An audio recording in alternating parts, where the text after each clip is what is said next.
실종 하루 만인 그제, 그러니까 22일 오후 3시 반쯤 북한군이 바다 위에 떠있던 A씨를 발견했습니다. 위치는 실종 지점으로부터 38km 떨어진 곳이었는데 구명조끼를 입고 기진맥진한 상태였다고 합니다. 그리고 6시간 뒤 총격을 받아 사망했고 바다 위에서 불태워졌습니다. 시신조차 찾을 수 없게 된 겁니다. 북한이 북으로 넘어간 우리 국민을 총살한 뒤 시신을 불태우는 만행을 저질렀습니다. 30여 시간을 표류해 기진맥진해 있는 비무장 민간인을 향해 저지른 반인륜 범죄입니다.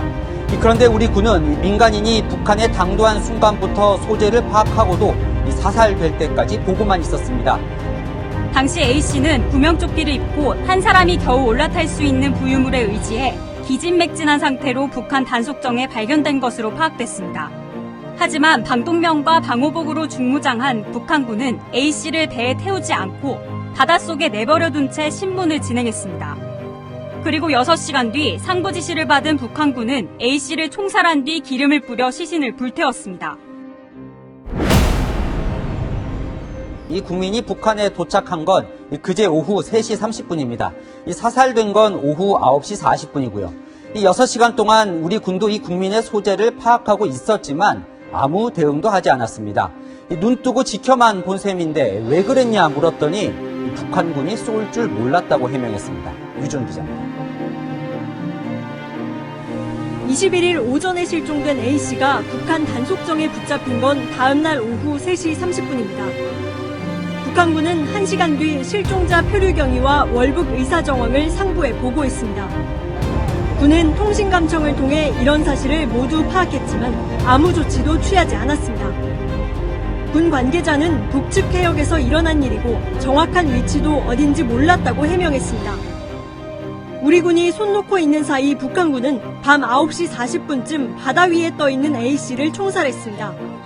그리고 20분 뒤 기름을 부어 시체를 그대로 불태웠습니다. 북한은 6시간 넘게 A씨를 바다에 방치하면서 구조할 기미를 보이지 않았지만 군은 이 상황을 지켜만 보고 있었습니다. 군은 북한이 바로 사살하고 불태울지 상상도 못했다고 털어놨습니다. 하지만 북한군 상부에서 단속정에 사살 명령을 내린 건 밤 9시입니다. 군은 감청으로 이런 사실을 파악하고도 40분 뒤 A씨가 총살될 때까지 손을 놓고 있었습니다.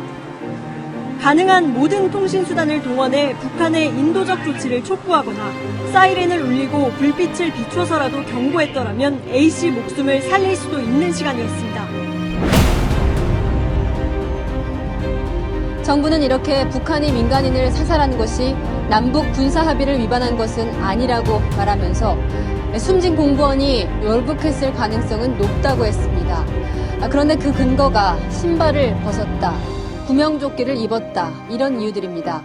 여러 가지 정황상 월북을 단정하기는 일러 보이는데 말입니다. 하지만 선실 밖을 나올 때는 항상 구명조끼를 입게 돼 있고 벗어놓았다는 슬리퍼도 밧줄 사이에 부자연스럽게 놓여 있어 의문이 큽니다. 또 공무원 신분증 등 모든 소지품은 배에 그대로 두고 휴대전화만 갖고 실종됐다는 점에서 실족 가능성도 배제할 수 없다는 지적이 나옵니다. 무엇보다 헌안 대낮에 무려 20km 거리를 헤엄쳐 월북을 시도했다는 자체가 납득이 어려운 부분입니다. 뭘까요? 내가 찾아오고 진짜 헤엄쳐서 갈 생각이었으면 그냥 한국에서 올라갔지. 그냥 헤엄쳐서 가게 해경은 선박내 CCTV 2대는 고장나 실종자 동선을 확인하지 못했다고 밝혔습니다. 그러면서 실종자의 은행 및 보험 계좌 등은 확인하고 있다고 덧붙였습니다. 평소 재무 등으로 고통을 호소했던 점, 국방부 관련 첩보 등을 종합하여 볼 때 자진 월북 가능성을 배제할 수 없어 군과 해경 등이 정확한 사고 원인이 나오기도 전에 무참히 살해된 우리 국민을 월북자로 몰아가는 것 아니냐는 비판도 나옵니다. 청와대도 그날 밤 이 사실을 보고받았습니다. 그리고 그 이후 서훈 국가안보실장 주재로 관계장관 회의도 열렸습니다. 공교로운 건 그 시간 문재인 대통령의 유엔 화상연설이 있었다는 사실입니다. 종전선언을 강조한 바로 그 연설입니다. 청와대는 이 연설이 사전 녹화된 것이어서 취소는 어려웠다고 설명합니다. 하지만 우리 국민이 재판도 없이 총살당하고 바다 위에서 불태워진 사실을 알고도 대통령이 종전선언을 강조한 걸 국제사회가 어떻게 받아들일지는 의문입니다. 보도에 신원석 기자입니다. 문재인 대통령은 실종된 A씨가 북한에서 발견됐다는 사실을 지난 22일 오후 6시 36분 서면으로 보고받았다고 청와대는 밝혔습니다. 이후 A씨가 피격된 후 불태워진 건 밤 10시 11분. 청와대는 19분 뒤인 밤 10시 반에 이런 사실도 보고받았습니다. 청와대는 이 관련 내용이 당시에는 확실치 않았다는 취지로 첩보를 접수했다는 표현을 썼습니다. 이후 3시간 뒤인 어제 새벽 1시부터 서훈 국가안보실장 주재로 관계장관 회의를 열었습니다. 회의가 열리던 새벽 1시 26분, 유엔 총회장에선 문 대통령이 종전선언을 제안하는 연설이 방영됐습니다. A씨가 참혹하게 살해된 걸 파악하고도 영상이 방영되는 걸 막거나 수정하지 않은 겁니다.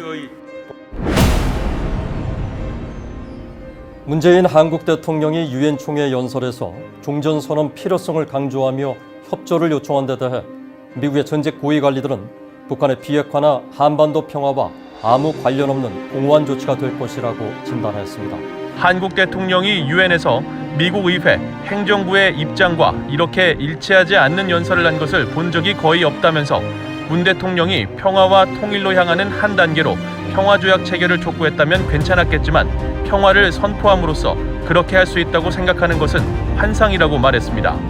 한국 전쟁을 영구히 종식시키기 위한 필요 조건은 북한 비핵화를 달성하고 지속 가능한 평화를 정착시키는 것이라면서 문 대통령이 완전히 거꾸로 알고 있는 것 같다고 지적했습니다. 그 해역에서 있을 걸로 보여지는데 해역에 있다는 것은 불 태우고 바다에 버렸다는 이야기입니까? 예, 그렇습니다.